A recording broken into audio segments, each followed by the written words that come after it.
last time we spoke, it was in your office and your podcast. And after we wrapped up, we started talking about some people we know and some things that had happened in your community, and kind of spooled into some discussions about things that happened in nearby communities and civilian culture. And, you know, one of the things that's so perplexing, I think, to people, including me, but maybe with time less so. And this actually came up last night in a discussion at home because of some recent events, not close to me, but which is that, you know, some people go through things where there's loss. They go through life and there's hardship. I think most people experience some hardship, certainly some more than others. And every once in a while, and far too often, and even in the SEAL team community, and even in the various communities within the SEAL team community where one would never expect it, right? These are highly trained, tight community, hard guys, right? That's the language we sometimes hear. But as you pointed out, these are people often that have tremendous emotional depth. And I'm so glad that you brought that up, because I think we sometimes think of emotion as weakness, but, you know, there was a time not long ago, 40, 50 years ago, where emotions like jealousy and intensity, think the character Sonny in The Godfather, like he would get so pissed, he would fire his own fist, right? That's a pretty emotional response, where intensity and emotion were kind of interchangeable words, right? At some level. I'm going to be direct. There have been a lot of guys that come out of the SEAL teams I've been surprised to hear that kill themselves. And yesterday there was a major suicide. I didn't know this guy in particular. We actually followed each other on social media, but I admittedly was not close to him, didn't know him at all. In fact, his name was Twitch or something. I mean, he was a public facing figure. But listen, happens all too often. And it even happens in former operators. And suicide's something that fascinates me and intrigues me and scares the hell out of me, because for the life of me, I cannot map it to any specific thing in the brain or body that we're aware of. And yeah, I've had several friends commit suicide, had my undergrad advisor commit suicide. The point is not them or their story. The point is, what in the world dictates whether or not somebody who has a community, who's doing well and then less well, decides to off themselves, to end their own life, versus, you know, decide, I'm going to keep going. I mean, I'm raising this as a question. I wish I had an answer. I used to have ideas like, oh, it's time perception, you know, where these people are feeling so miserable that they feel it's going to go on forever. But then you start reading the literature on suicide, and I've started to go into this. For those of you that can stomach it, and I don't know that I want to recommend this movie, but I'm just going to say it exists. The movie The Bridge, where they fixed a camera on the Golden Gate Bridge for a year. It turns out one person a day on average tries to jump off. They talked to a guy who survived it.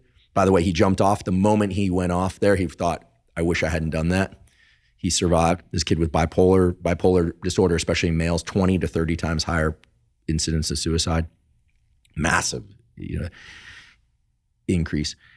The point is that there's something that happens in the brain where somehow people also will get the idea, and you hear this, that this is like something they're excited to do, or that they're going to right the world somehow by doing this, or that somehow it's like a gift to themselves. Again, I'm not encouraging anybody to do this. I want to be very clear, but these are the things that you hear. And sadly, your community has lost a number of people through suicide. And yet there are a lot of guys that thrive. And so more as a template for trying to understand mental health and depression and suicide, what are your thoughts on why some people seem to thrive and some people just go all the way down? Clearly, that's a very complex question, and there's probably a lot of different answers. And I certainly am not one to be able to answer that question. However, probably where my thought has gone on this lately, because, you know, I've known some guys that have killed themselves, and I've been totally shocked, and just been completely and totally shocked that guys that I knew killed themselves. Guys that you would think, oh, this guy would never do this in a million years. And that's the feeling I've had about a lot of the guys that I know that have killed themselves. I had a woman on my podcast named Sarah Wilkinson, and she's an awesome woman, and she was married to a SEAL. His name was Chad. I didn't know him. He killed himself. And to hear her describe the story, the shocking thing about the story is that the guy that she knew, the guy that she married, was not the same guy that killed himself. Something happened to him that made him a different person. And look, they're getting all this information now about CTE and the brain trauma that you go through, and people are exposed to that. And I think, if you've ever seen, George Foreman, he seems totally normal and good to go, right? And Muhammad Ali, not so much. And I've known fighters, and you can look at any number of boxers that have had a career, and some of them are fine, and some of them have some real significant, pugilistic, there's a pugilistic syndrome, right? They've been punched too much and they have problems. So different people, you can expose different people to blast impact, and it's going to have a different impact over time. And I think that, again, to hear Sarah explain that story and what she saw from her husband and how different he was when they got married compared to where they ended up, it's totally different. A totally different person. I had another friend of mine on who named Marcus Capone, and his wife came on with him, and she said the same thing. Like, the guy that she married was not the same guy that was ready to kill himself, and he didn't, thankfully. It was a different person. And it's not, look, if Fred is married to some woman and Fred and Jessica grow apart over time and he ends up with some other girl, it's still the same guy, right? It's still the same guy that is now, look, they grew apart, they're getting divorced, we get it. But the way that both of them described their husbands as being different people, that's what stuck with me more than anything else. So again, I'm throwing this out there only because it's what I've observed through the people that I know, and seeing and hearing those stories of people being totally different. And I've known a few people. One of my friends, Dave, killed himself. I never would have guessed in a million years that Dave would have killed himself. It doesn't compute. It doesn't compute. And so my suspicion is there has to be something going on mechanically or chemically with the brain that causes them to get into a mode where they're depressed and they don't see a way out, and that's the way they feel now. And again, what's interesting about this is we already talked about the fact that the selection process weeds out guys that are going to take a loss and not be able to get up again. No, you've got SEALs. SEALs can take a loss and get back up again. That's what you learn how to do or that's what you don't learn how to do. You have it. And if you make it through that training, you have that ability to take a loss. All right, cool, shake it off, get back up, keep going. They're going to do that to you. So now you've got guys that are taking a loss and they don't see a way out anymore. In fact, to such a point that they're going to take their own lives.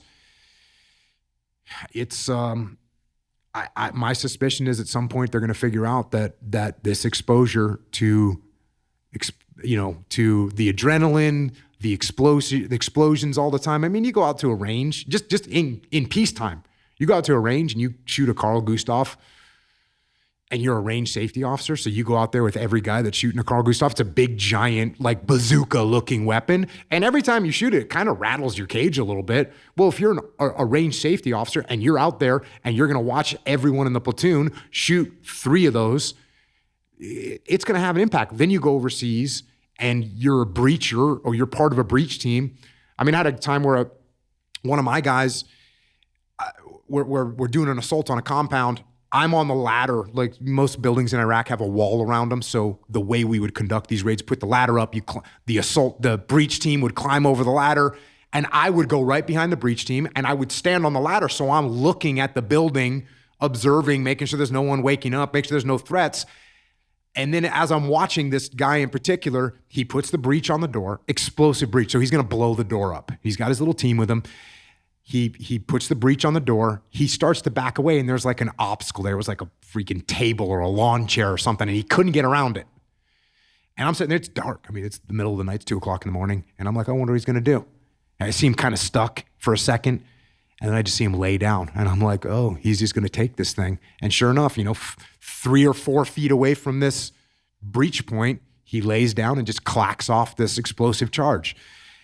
And I jump over the wall, and as I'm going in, I'm trying to, get the rest of the platoon to go and commence this assault. I look at him. He looked like he just got, hit in the head with a baseball bat. And guess what he did the next night? Another breach on another target. And guess what he did the next night? Another breach on another target. So you get guys that have that exposure, which is, every SEAL is eating a breach. You're eating flashbangs, you're eating breaches, you're shooting 50 cals. Like you're eating some traumatic brain injury.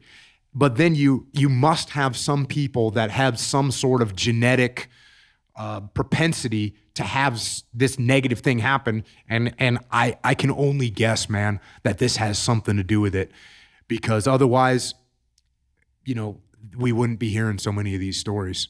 And of course, we're just talking about the SEAL teams. We're not talking about the military writ large, which is in the same exact boat. I'm also nervous about the social contagion of suicide within the veteran community. I'm nervous about that. It's one of the things that makes me apprehensive about talking about it. But I've talked about, I've had people on my podcast to discuss these things. But I am worried about that social contagion of, man, Fred did it. He got all this attention and he doesn't have to deal with anything anymore. I'm going to do it too. There's got to be some level of that going on as well. So it's a horrible situation.